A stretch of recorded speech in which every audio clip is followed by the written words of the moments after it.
Welcome to Stuff They Didn't Teach Me in Sunday School.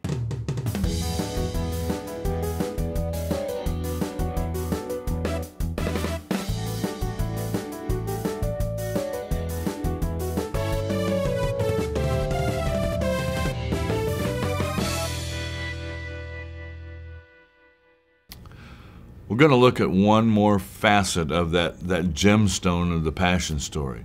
And this facet is John's view of Jesus during that whole Garden of Gethsemane, arrest, trial, crucifixion scene. John will show you Jesus in control. He's not the victim. He's in control. He gives his life willingly. He can walk away from this anytime he wants to, but he does not. And John will show you that. You know the story, you know the framework. We looked at it in the other gospel accounts, so we're just going to look at some of the things that pop out at us here as Jesus is shown in control by John. In John chapter 18, verse 4, we're told, Jesus, knowing all that was to befall him, came forward and said to them, as these people come to arrest him, he knows what's coming, and he comes to them, and he says to them, whom do you seek? In verse 5, they answered him, Jesus of Nazareth. Jesus said to them, I am he. Judas, who betrayed him, was standing with them. When he said to them, I am he, they drew back and fell to the ground. So this kind of rabble or temple police has come out to arrest him. Jesus says, who are you looking for? They said, Jesus. He says, I am he, and they fall down. He can walk away from this. He is in control. He does not walk away. In this story, in John's account, Peter draws his sword, cuts off the ear of the high priest's servant. John names him Malchus. And Jesus said to Peter, put away your sword. Shall I not drink the cup which the Father's given me? In other words, you cannot stop this from happening, Peter. Put away your sword. What's going to happen has to happen. I'm going willingly. Jesus in control. They take Jesus, and he ends up first thing in the morning on Pilate's doorstep, probably very early in the morning. There are those that claim that the same people that were shouting Hosanna to the Son of David on Sunday are now shouting crucify, crucify him on Friday. I don't think that's true. I think it's a different group of people. I think the people that are shouting crucify him are the Jewish leadership at the time. They've got this trial by night. They've got him on Pilate's steps, probably 6 or 7 in the morning, and on the cross by 9 o'clock in the morning as the city wakes up. They want him nailed to a tree before the people figure out what's going on. So they take him to Pilate's house in the Praetorium, Pilate's residence when he's in Jerusalem. And some things to notice here, there are a series of scenes, and I'm not going to go through it all in detail, but suffice it to say that Jesus pretty much stays inside the building, inside Pilate's house, and the Jews stay outside. By the way, the reason they stay outside, if you look at chapter 18, verse 28, then they led Jesus from the house of Caiaphas to the Praetorium. It was early. They themselves did not enter the Praetorium so that they might not be defiled. And you got to ask, what's in there that they won't go in there? This is Passover. If they are defiled, they can't eat the Passover meal. What's in there? Yeast. One of the guidelines for Passover is you had to get all the yeast out of your house. And most often the women would take the yeast out of the house and then hand their husband a feather and give him a hint as to where the last bit was, so the husband could claim that he got it all out and he got the last little bit of yeast out. Whisk it with a feather and take it out of the house. There is yeast in Pilate's house because Pilate's a Roman. He doesn't care about the Jewish Passover. And so if they go in that house, they can't eat the Passover. Now notice the irony. They are bringing what they know beyond a doubt to be an innocent man to Pontius Pilate, to have him condemn him to death even though he doesn't deserve it at all, and they know that. But they won't go in his house because there's yeast in there. Ironic. So they're standing outside. Jesus ends up inside, and then Pilate goes back and forth between Jesus and the crowds outside.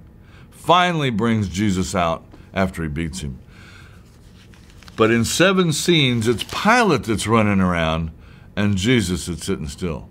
You tell me who's in control. During one of these scenes, Pilate addresses the real issue.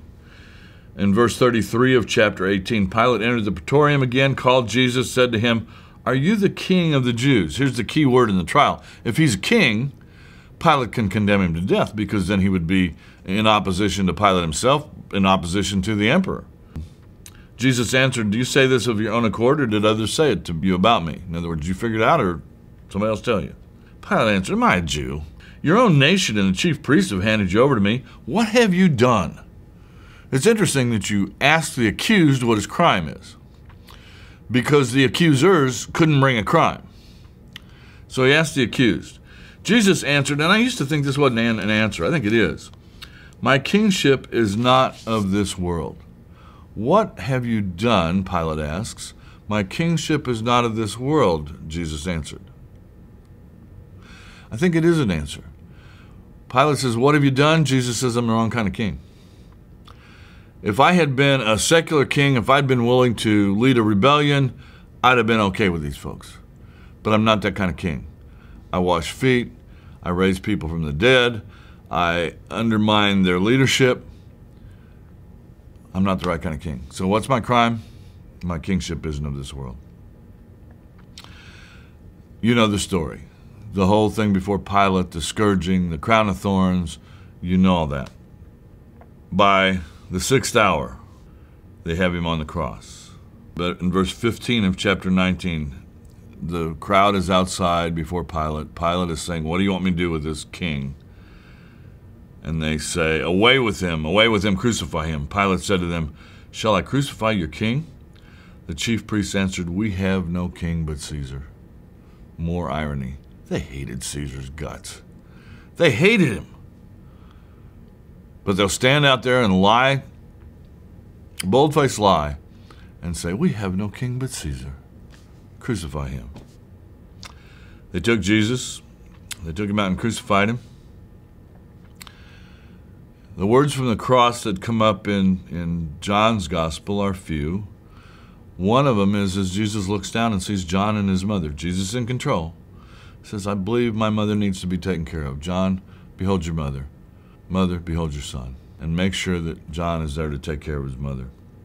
Verse 28, after this, Jesus, knowing that all was now finished, said to fulfill the scriptures, "I thirst."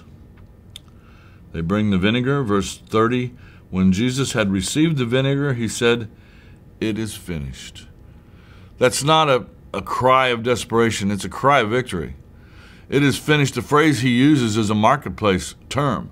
When I buy something and you sell it, and I pay you the money and you give me the merchandise, we would say it's finished.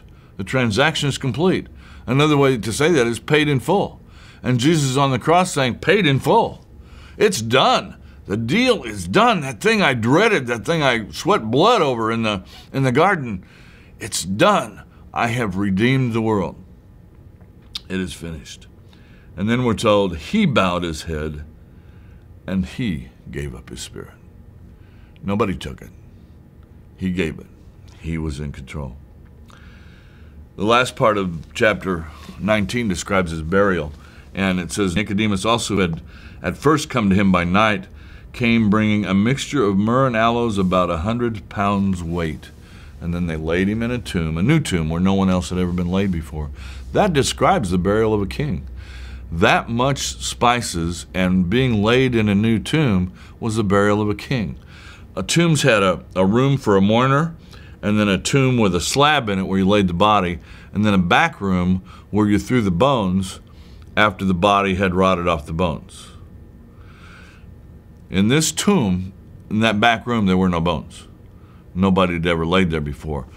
It was a family tomb, but not one that had been used, and that is characteristic of the tomb of a king. Kings were generally buried in tombs where they had no bones in the back room. He wouldn't be using this one long. John will tell that story too, and we'll get to that story next week. But he does live.